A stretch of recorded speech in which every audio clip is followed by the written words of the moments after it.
guys, welcome back to our channel. Please hit that subscribe button if you're on a kotal ante. We wanted to make that subscribe button to 69 and we need more 5 members. So inko 5 members చాలు మాకు 69 రావడానికి and మేము దానికోసమే చాలా కష్టపడుతున్నాము. First అది మా first milestone అన్నమాట. Back to the video, episode 16 of this IPL series. వీడియోలోకి వెళ్ళే ముందు మేము పాయింట్స్ గురించి మాట్లాడతాము. ఈక్వల్ పాయింట్స్ లో ఉన్నాము. So Akhil it side two points ఈజీగా వచ్చేస్తాయి అనుకున్నా కానీ బ్యాలెన్స్ ఇప్పుడు 9-9 ఉన్నాం. 9-9. ఓకే, సో ఈరోజు 2 మ్యాచెస్ జరిగినాయి. 2 మ్యాచెస్ రివ్యూ గురించి మాట్లాడుకుందాం. And first match obviously Delhi versus CSK. So ఆ మ్యాచ్ గురించి వితౌట్ ఫర్దర్ డ్యూ వెళ్ళిపోయి మాట్లాడుకుందాం. ఓకే కదా అఖిల్? సో మా టీం ఫస్ట్ ఇక్కడ ఉంది కాబట్టి మా టీం గురించి మాట్లాడతా. ఆబ్వియస్లీ పైన నీకు కనిపిస్తుంది Delhi Capitals won by 25 runs అని చెప్పి. కాకపోతే ప్లేయర్స్ గురించి మాట్లాడుకుంటే రాహుల్ బాగా పర్ఫామ్ చేశాడు. 77 runs, like one of the highest Delhi టీమ్కి వాడు ఆడిన దానిలో. అండ్ వాడు కంటిన్యూస్గా బాగా పర్ఫామ్ చేస్తున్నాడు. ఎల్ఎస్సీలో ఉన్నప్పుడు అంత పర్ఫామ్ చేయలే కానీ వాడిది మ్యాచ్ విన్నింగ్ నాక్. వాడిది వదిలేస్తే ఇంకా అభిషేక్ పోరల్ మంచిగా సపోర్ట్ ఇచ్చి మంచిగా ఆడిండు. వాడు కూడా స్టార్టింగ్లో ఫుల్ హై స్ట్రైక్ రేట్తో ఆడిండు. కాకపోతే ఆ తర్వాత మెల్లిగా చెట్లు నాటాడు అనమాట. అక్షర్ పటేల్ సపోర్ట్ రోల్, ఇంకా సమీర్ రిజ్వీ బాగానే ఆడాడు. స్టబ్స్ లాస్ట్లో వచ్చిండు, లైక్ 200 స్ట్రైక్ రేట్ ఇచ్చిండు, మంచి కొట్టిండు, వెళ్ళిపోయిండు. అశుతోష్ శర్మ అసలు నేను అనుకోలే అట్లా రన్అట్ అవుతాడు అని చెప్పి. వాడు కూడా ఒక 2 6 2 బాల్ ఏమో ఉంటే 2 6 కొట్టి వెళ్ళిపోతాడు అనుకున్నా, కానీ అది అయిపోయింది. సో ఇక్కడ మా బ్యాటింగ్ ఫినిష్ చేస్తే నీ బౌలర్స్ గురించి మాట్లాడు. మా చెప్పా ఖలీల్ అహ్మద్ పవర్ ప్లేలో మంచిగా వేస్తున్నాడు అన్న కదా. సో యాజ్ యూజువల్గా మళ్ళీ మంచిగానే వేసాడు. అండ్ డెత్ ఓవర్ కూడా చాలా బాగా వేసాడు. బట్ అన్ఫార్చునేట్లీ అదర్ బౌలర్స్ నుంచి సపోర్ట్ లేదు. అండ్ నేను నూర్ అహ్మద్ని నా బెస్ట్ ప్లేయర్ లెక్క చూస్ చేసుకున్నా. ఫస్ట్ 2 hours చాలా బాగా వేసాడు. అమ్మయ్య ఫైనల్లో నా బెస్ట్ ప్లేయర్ పర్ఫామ్ చేస్తున్నాను అనుకుంటే థర్డ్ ఓవర్ బిస్కెట్ చేసాడు. 17 runs ఏమో ఇచ్చిండు కదా థర్డ్ ఓవర్లో. సో అట్లా 36, but still somewhat better. At least కొంచెం దగ్గరకు వచ్చి అట్లా బెటర్ చేసాడు. అండ్ జడేజా కొంచెం కన్సిస్టెంట్ వేసాడు. అశ్విన్ మంచి వేసినా కానీ వికెట్స్ రాలే. సో T20లో ఎంత మంచి వేసినా వికెట్స్ రాకపోతే అంత ఇంపాక్ట్ ఏమి ఉండదు. సో ఎందుకంటే వేరే దానిలో కొట్టేసాడు అనుకో, సో అది కంపెన్సేట్ అయిపోతుంది. సో వికెట్స్ తీయాలి. వికెట్స్ తీస్తే మంచిగా వేయచ్చు. ముఖేష్ చౌదరి కొంచెం ఫస్ట్ మ్యాచ్, సో ఆ ప్రెషర్ ఉందో లేకపోతే ఏముందో తెలియదు కానీ ఇంకా చాలా రన్స్ ఇచ్చేసాడు. అండ్ మోస్ట్లీ మీరు ముఖేష్ చౌదరిని బాగా టార్గెట్ చేసి బాగా అంటే మంచిగా క్లిక్ అయ్యాడు. అంటే లైక్ రైట్ బౌలర్ని చూస్ చేసుకుని రైట్ బౌలర్ని టార్గెట్ చేశాడు అండ్ రైట్ స్కోర్ వచ్చింది. ఓకే, సరే బ్యాట్స్మెన్ గురించి ఫస్ట్ 3 days స్పెట్స్ లేవు, సో అడ్జస్ట్ చేసుకోండి. ఎవరు ఆడింది అలా ఎవరు ఆడిండు? నీ ఫేవరెట్ ప్లేయర్ నేను నిన్న చెప్పిన విజయ్ శంకర్ ని తీసుకో, మంచి ప్లేయర్ గా వాడు కొడతాడని చెప్పి. ఎన్ని చెట్లు నాటిండు? ఎంత ఫారెస్ట్ నాటిండా లేకపోతే చిన్న? ఒక్క విజయ్ శంకర్ కాదు, మీ టీం మొత్తం ఫారెస్ట్ నాటిర్రు. అదే కానీ విజయ్ శంకర్ ఇంకా ఎక్కువ నాటిండు. 9 overs వాడే ఆడిండాడు. కాదు, నేను అసలు ఎక్స్పెక్ట్ చేయలేదు అంత మంచి వాడు అవుట్ అవ్వకుండా లాస్ట్ వరకు ఆడతాడని చెప్పి. మంచి వన్ డే మ్యాచ్ ఆడిన వాడు. నేను తీసేస్తున్నావు చెట్లు నాటింగా. ఎన్ని చెట్లు నాటినా అసలు మంచిగా కిందకి ఎగ్ బాల్స్ లో కొత్త ఆప్షన్ పెట్టాలి, డాట్ బాల్స్ ఎన్ని అయినాయి అది ఇది అని చెప్పి. లైక్ అట్లీస్ట్ చెన్నై మ్యాచెస్ కి యూజ్ చేయొచ్చు. అదే కదా. అసలు అది ఏందో, అది అసలు వన్ డే లెక్కనే ఉంది. 50 strike rate, 92 strike rate, 125 strike rate, 127, 120, 66, 150. ఎంత సపోర్టివ్ గా మాట్లాడదామన్నా స్ట్రైక్ రేట్, ఆ బౌలింగ్, ఆ బ్యాటింగ్ చూసి అసలు నేను మాట్లాడితే అరే ఈడెవరు సొల్లు మాట్లాడుతున్నాడు అసలు గలీజ్ అని చెప్పి అంటాడు. అండ్ ఓకే, ధోని గురించి నేను యాక్చువల్లీ ధోని ఈ రోజు లాస్ట్ మ్యాచ్ ఏమో అనుకున్నా. పొద్దున్న రూమర్స్ వచ్చినాయి కదా రిటైర్మెంట్ ఇస్తాడు అనుకున్నా, కానీ అదేం రాలేదు బయటికి. ఓకే, బౌలింగ్ అందరూ మంచిగా వేసారు, కానీ నేను సెలెక్ట్ చేసుకున్నాడు లైక్ ఎక్కువ వికెట్స్ తీయలే, ఒకటే వికెట్ తీసుకున్నాడు కుల్దీప్ యాదవ్. స్టార్క్ క్రేజీ చేసిండు, ఎందుకో తెలియదు. స్టార్క్ మంచిగా చేస్తున్నాడు ఈ మధ్య. మా కేకేఆర్ కి ఓన్లీ లాస్ట్ లో పర్ఫామ్ చేశాడు, కానీ ఇక్కడ దీనిలో నుంచి స్టార్టింగ్ నుంచి పర్ఫామ్ చేస్తున్నాడు. అండ్ ముఖేష్ కుమార్ బాగానే వేసాడు, విప్రాజ్ నిగమ్ బాగా వేసాడు, వాడు 2 wickets వేసాడు. ఇంకా మా దానిలో అంతే ఎక్కువ అక్షర్ పటేల్ ఒకటే వేసాడు, అది దానిలో 5 runs తక్కువ ఇచ్చిండు అంతే. ఓకే, ఈరోజు ఈ మ్యాచ్ గురించి ఫినిష్ చేసేద్దాం. And next match number 2 review చెప్పు. మ్యాచ్ నెంబర్ 2 ఏంటి? రాజస్థాన్ వర్సెస్ పంజాబ్ కా షేర్ అనుకున్నావు, ఏమైంది? పిల్లి చేసింది. ఎవరు చేశారు పిల్లి? స్టార్టింగ్ రాజస్థాన్ బ్యాటింగ్ చూస్తే లైక్ వికెట్స్ పడకుండా బానే ఆడుతున్నాడు గానీ 9 ఓవర్స్‌కి స్కోర్ 79. నేనుండి అదే ఓకే. వికెట్స్ పడకుండా నార్మల్‌గానే ఆడుతున్నాడు. కానీ ఏం లాభం వికెట్స్ పడకపోతే స్కోర్ గూడా కొట్టాలి ఇన్ ది ఎండ్. స్కోర్ హ్మ్. కొడితే ఏం లాభం అని అనుకున్నా. తర్వాత సంజు శాంసన్ కొంచెం అగ్రెసివ్‌గా స్టార్ట్ చేసాడు. స్టార్ట్ చేసి ఔట్ అయిపోయాడు బట్ అన్‌ఫార్చునేట్‌లీ. అండ్ హ్మ్. దెన్ ఎస్ఎస్‌వి జైస్వాల్ కొంచెం స్టార్టింగ్ స్ట్రగుల్ అయ్యి తర్వాత స్ట్రగుల్ అయినా బట్ తర్వాత కొంచెం స్పీడ్‌గా ఆడిండు. హ్మ్. అట్లీస్ట్ 67 స్కోర్ చేసాడు. And then Nitish Rana, Hetmyer Jurel like వాళ్ళు కొన్ని రన్సే కొట్టారు గానీ అది కొంచెం ఇంపార్టెంట్ కాంట్రిబ్యూషన్స్ లైక్ తక్కువ బాల్స్ కొన్ని బౌండరీస్ కొట్టి అట్లా చేసేసరికి లాస్ట్‌కి రియాన్ హ్మ్. పరాగ్ మంచి ఫినిషింగ్ ఇచ్చాడు. అండ్ అందరూ ఒక 180, 170 స్కోర్ పోతది అనుకున్న మ్యాచ్‌ని 205 హ్మ్. అంటే 170 కాదు గానీ 180, 185 పోతది అని అనుకున్న మ్యాచ్ ఇంకా 20 అవును. రన్స్ అడిషనల్‌గా Riyan Parag and these 3 guys like Nitish Rana, Hetmyer Jurel వీళ్ళ కాంట్రిబ్యూషన్ కూడా ఉంది. Even though hmm. They scored అవును. లెస్ అది. And yeah! ఒకటి చూసుకుంటే ఇంతకుముందు మ్యాచ్ రివ్యూకి దీనికి కంపేర్ చేసుకుంటే మొత్తం స్ట్రైక్ రేట్ మొత్తం క్వైట్ కాంట్రాస్ట్ ఉన్నాయి. యాహ్! అక్కడ చూడు. అండ్ హ్మ్. ఏమేసుకున్నావు ఇయాల? పింకా పింక్ అది? అది. పింక్. పాయింట్ వచ్చిందనే కదా పింక్. ఆ! ఓకే. నా బౌలర్స్ గురించి నేను చెప్తా. బౌలర్స్‌లో నేను హర్షదీప్‌ని బెటర్ బౌలర్‌గా చూజ్ చేసుకున్నా.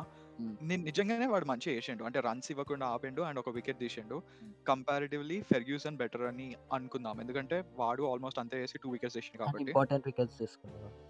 ఆ! అవును. సో, ఇంకా వేరే వాళ్ళ గురించి మాట్లాడడానికి కూడా అక్కడ ఎక్కువ అంత మంచి పెర్ఫార్మ్ చేసింది ఎవరు లేరు. మాక్స్‌వెల్‌కి ఒకటే ఓవర్ వచ్చింది. ఆబ్వియస్లీ దానిలో కూడా వాడు మంచిగా చేసిండు 6 రన్స్ ఇచ్చి. నీకు ఇందులో ఎవరినైనా పాయింట్ ఔట్ చేయాలి అనిపిస్తే చెయ్యి. లేకపోతే నేను నా బ్యాటింగ్‌కెళ్ళిపోతా. లేదు. ఆ! సో, బ్యాటింగ్ ఫస్ట్ బాలే ప్రియాన్ష్ ఆర్య మంచిగా ఆడతాడు. లాస్ట్ మ్యాచ్ మంచిగా ఆడిండు అని అన్నా నీతోనే. అంతే డకౌట్ గోల్డెన్ డక్ పోనీలే నెక్స్ట్ ప్రభ్ సిమ్రాన్ సింగ్ మంచిగా ఆడతాడు అనుకుంటే వాడు కొంచెం వచ్చి వన్ డే ఆడి వాడు అవుట్. శ్రేయస్ అయ్యర్ నా బెస్ట్ ప్లేయర్ కింద పెట్టుకున్నా. సరే ఫస్ట్ ఓవర్‌లో వికెట్ పడంగానే నెక్స్ట్ బాల్ వచ్చి 4 కొట్టిండు. ఆ తర్వాత థర్డ్ బాల్ ఏం కాదు ఫోర్త్ బాల్ 4 కొట్టిండు. మళ్ళీ అవుట్ అయిపోయిండు. అరే ఏంట్రా ఇది స్టార్టింగ్‌లోనే ఎన్ని వికెట్లు పడితే ఎట్లా అని అనుకున్నా. ఇంకా ఆ తర్వాత నుంచి వికెట్లు ఆగకుండా పడుతూ ఉన్నాయి స్టోయినిస్ వరకు. ఆ తర్వాత నేహాల్ వధేరా ఇంకా గ్లెన్ మాక్స్‌వెల్ వచ్చారు. కొంచెం ఆపుకున్నారనమాట. బట్ నేహాల్ వధేరా అనేవాడిని నిజంగా మెచ్చుకోవాలి. వాడు ఫైట్ ఇచ్చిండు. అప్పటి వరకు ఉన్నంత వరకు మేము ఎక్కడన్నా మ్యాచ్ విన్ అవుతామేమో అన్న స్కోప్ ఉండే. కానీ ఎక్కడైతే అవుట్ అయ్యారో ఇద్దరు అప్పటి నుంచి ఓకే శశాంక్ సింగ్ కొడతాడేమో అనుకుని వాడికి ఎక్కువ బాల్స్ రాలేదు. ఆయన వచ్చిన బాల్స్‌లో ఎక్కువ పర్ఫార్మ్ చేయలేకపోయిండు. ఇంకా మిగతా వాళ్ళందరూ నీకు నంబర్స్ కనిపిస్తున్నాయి 2, 3, 1 అని చెప్పి. 1, 2, 4 3, 4 అంటే 4 లాస్ట్‌లో ఉంది కదా! అదే. సో, అదే. 3, 1, 2, 2, 3, 3, 1, 4 అట్లా. హ్మ్. అదే. సో, అట్లా. నీ బౌలర్స్ యాహ్! గురించి చెప్పు. సో, నా బెస్ట్ బౌలర్ జోఫ్రా ఆర్చర్‌ని చూజ్ చేసుకున్నా. లోపల ఆ! నవ్వుకొనుంటాడు. ఈడెవడు జోఫ్రా ఆర్చర్‌ని చూజ్ చేసుకున్నాడు. అయిపోయింది ఇంకా. ముందే 4 ఓవర్స్ 76 రన్స్ ఇచ్చిండు. నేను ఏది చూజ్ చేసుకుంటే అది గాన్ అని అనుకున్నాం. కానీ ఆ! అన్‌ఎక్స్‌పెక్టెడ్‌గా 3 వికెట్స్ తీసి బెస్ట్ పెర్ఫార్మర్ అయ్యాడు మ్యాచ్‌లో. ఆ! ఆ! అండ్ యుజ్వేంద్ర సింగ్ చెరాక్ ఫస్ట్ ఓవర్ ఎన్ని 3 రన్స్, 4 రన్స్ ఇచ్చాడు. సెకండ్ ఓవర్ 15 రన్స్ ఎంతనో ఇచ్చాడు. సో, ఈ హ్మ్. 2 అవర్స్ కొంచెం కన్సిస్టెంట్‌గా మంచిగానే ఏసాడని చెప్పుకోవాలి ఓవరాల్‌గా. అండ్ అవును. సందీప్ శర్మ పవర్ ప్లేలో 2 ఓవర్స్ ఏసాడు. అండ్ లాస్ట్ డెత్ ఓవర్‌కి 2 ఓవర్స్ ఏసాడు. సో, చూసుకున్నట్టయితే పవర్ ప్లే, డెత్ ఓవర్ 2 మంచిగా కవర్ చేసాడు. అండ్ ఆ 2 లాస్ట్‌కి వచ్చాయి వికెట్స్. యాహ్! అండ్ హ్మ్.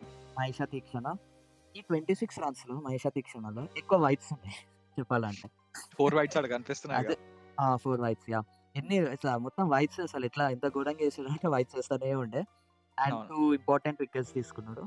హ్మ్. కుమార్ కార్తికేయ ఫస్ట్ ఓవర్‌లోనే వచ్చి సిమ్రాన్ సింగ్‌ని ఔట్ చేసాడు. అది కూడా ఇంపాక్ట్ ప్లేయర్‌లకి ఇట్లా వచ్చాడు. ఆ ఓవర్‌లోనే వికెట్ అన్నమాట. అండ్ హ్మ్. అసరంగా ఓకే. కొంచెం బానే చేసాడు. And yeah! అంతే ఇంకేం మాట్లాడాలి. హ్మ్. సో, మంచిగా ఇవి 2 మ్యాచ్ రివ్యూస్ అయిపోయినాయి. హ్మ్. కాకపోతే మనం మ్యాచ్ రివ్యూ నుంచి మ్యాచ్ ప్రివ్యూకి స్కిప్ అయిపోవాలి తొందరగా. యాహ్! నాకు తెలుసు ఈ వీడియోలో లెంత్ ఎక్కువ ఉంటదేమో ఆడియన్స్‌కి. కాకపోతే ఓకే. క్విక్‌గా rock paper scissor but pause. Pause ఎందుకంటే యాహ్! ఇక వరకు చూసినట్టయితే please like, share and subscribe. మేము 64 మా ఫస్ట్ మైల్‌స్టోన్ 69కి పెట్టుకున్నాం. అండ్ 64 దగ్గర ఉన్నాం. అండ్ హోప్‌ఫుల్లీ ఈ డే ఫినిష్ అయ్యేకల్లా 69 వస్తారని రీచ్ అవుతున్నాం. సో హ్మ్. దట్ రేపు ఆ 69 గురించి మాట్లాడొచ్చు. And yeah! Jump on to the video. Okay. Rock paper scissor start. Yeah! Ah, and యాక్చువల్‌గా హ్మ్. ఆడొద్దు అని అనుకున్నాము. బట్ ఎందుకు అని చెప్పి ఆడుతున్నాం. యాహ్! సెంటిమెంట్‌లు బాగా ఎక్కువ ఇతనికి. సెంటిమెంట్ ఆ! క్రికెట్ అంటేనే సెంటిమెంట్. యాహ్! ఓకే. సరే ఆగు వార్మప్ చేస్తా. లెఫ్ట్ హ్యాండ్ మళ్ళీ నిన్న 2 మ్యాచ్‌లు గెలిచా కదా! సో, అందుకని చెప్పి మళ్ళీ వార్మప్ చేస్తున్నా అన్నమాట. Okay. Okay. 3, 2, okay. 3, 1 2, 1. Okay. Rock, rock paper paper, scissor scissor, shoot. Shoot. Rock, rock paper, paper scissor scissor, shoot. Shoot. Yes. GT నాది. నేను తీసుకోను. సన్ రైజర్స్ నేను తీసుకోను. నాకు సన్ రైజర్స్ గెలవాలి. పాయింట్ నువ్వు పోయినా పర్లేదు. నువ్వు రేపు మనలో మన మాట, రేపు నువ్వు జీటీ తీసుకున్నందుకే జీటీ గెలిస్తే అద్దు అప్పుడు ఇంకా సన్ రైజర్స్ మ్యాచ్ నేను కి no drop prefer season no match preview ఇంకా నీకు ఒకటి చెప్తా, నేను టాస్ గెలిచినా నేను ఎస్ఆర్హెచ్ తీసుకుంటుండే. సో మన ఇద్దరం ఓకే ఏం తీసుకోవాలనే దాని మీద క్లారిటీ ఉన్నా, ఎవరు డిసప్పాయింట్ కావాలి, ఎవరికి కావాల్సిన వాడు వచ్చినాం. Okay nice. ప్రివ్యూ గురించి మాట్లాడుకుందామా ఎస్ఆర్హెచ్ది? ఎస్ఆర్హెచ్ది ఈరోజు జస్ట్ స్క్వాడ్ గురించి క్విక్గా మాట్లాడేసుకొని వెళ్ళిపోదాము. మోస్ట్ ప్రాబబ్లీ సేమ్ స్క్వాడ్ ఉంటుంది ఇక్కడ వరకు అనుకుంటున్నా. అండ్ అభినవ్ మనోహర్ జీసన్ అన్సారీ దాకా సో ఇంకా ఎస్ఆర్హెచ్ మంచిగా ఆడాలని కోరుకుంటున్నా, అంతకు మించి ఏం లేదు. కంబ్యాక్ ఇవ్వండి అన్నా ప్లీజ్, ఆరెంజ్ ఆర్మీ. ఇస్తారనే అనుకుంటున్నా వస్తుంది. అండ్ మా టీమ్ నేనేం మాట్లాడా, లైట్ అది లైట్ అది వాళ్ళు ఎవడున్నా ఫరక్ పడదు నాకు. వద్దు నాకు ఎస్ఆర్హెచ్ గెలవాలి అంతే. ఎస్ఆర్హెచ్ కోసం ఏమైనా చేస్తా. We need SRH to bounce back. So SRH bounce back చేస్తుంది అని అనుకుంటున్నారా లేదా అనేది కింద కమెంట్స్లో మెన్షన్ చేయండి. అండ్ ఒకవేళ చేస్తుంది అనుకుంటే లైక్ బ్యాటింగ్ హెవీ బ్యాటింగ్ చేసి గెలుస్తుందా, లేకపోతే మంచిగా డిఫెండ్ చేసుకుంటుందా, అండ్ ఒకవేళ బ్యాటింగ్ చేస్తే ఎంత స్కోర్ వద్దులే.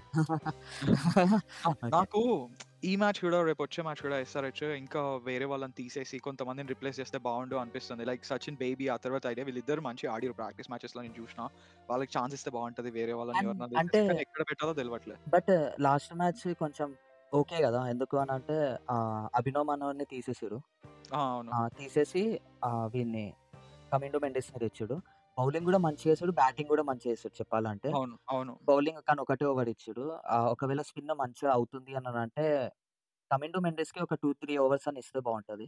అండ్ సిమర్జిత్ సింగ్ ఒక మ్యాచ్, ఫస్ట్ మ్యాచ్ అది కూడా 2 ఓవర్స్ మంచి చేసాడు అంతే. దాని తర్వాత అంత పెద్ద వేసిందేం లేదు. అండ్ హోప్ఫుల్లీ కమిన్స్ మంచిగా వేసి కమ్బ్యాక్ ఫామ్లోకి వస్తాడని అనుకుంటున్నాను. ఎందుకంటే వచ్చినప్పటి నుంచి ఫస్ట్ మ్యాచ్ కూడా రన్స్ ఇచ్చాడు, కానీ అది బౌలింగ్ బ్యాటింగ్ పిచ్ కాబట్టి ఇంకేం అనలేము. బట్ తర్వాత ఏ పిచ్ ఉన్నా కానీ ఘోరంగా ఇచ్చేసాడు రన్స్. ఒక్క మ్యాచ్ లో 2 వికెట్స్ ఎర్లీ వికెట్స్ వేసిండు, అప్పుడు అరే బాడుతున్నాడు అనుకున్నా. తర్వాత ఇదేంది నేను ఇలా కాదే, నేను ఇట్లా ఎక్కువ రన్స్ ఇవ్వాలి అని చెప్పి ఇచ్చేసాడు. అదే కదా, బౌలింగ్ చూసుకోవాలి. మన బ్యాటింగ్ ఒకవేళ పోయినా 150 రన్స్ ఉన్నా దాన్ని డిఫెండ్ చేసుకునేటట్టు వేస్తే బాగుంటది. అండ్ షమి లాస్ట్ మ్యాచ్ లో కమ్బ్యాక్ ఇచ్చాడు అని అనుకుంటున్నా. సో అదే ఫామ్ అట్లానే కంటిన్యూ చేసి రన్స్ ఇవ్వకుండా, ఎందుకంటే లాస్ట్ మ్యాచ్ లో అందరు రన్స్ ఇచ్చినా కానీ Shami 4 overs 29 runs 1 wicket. So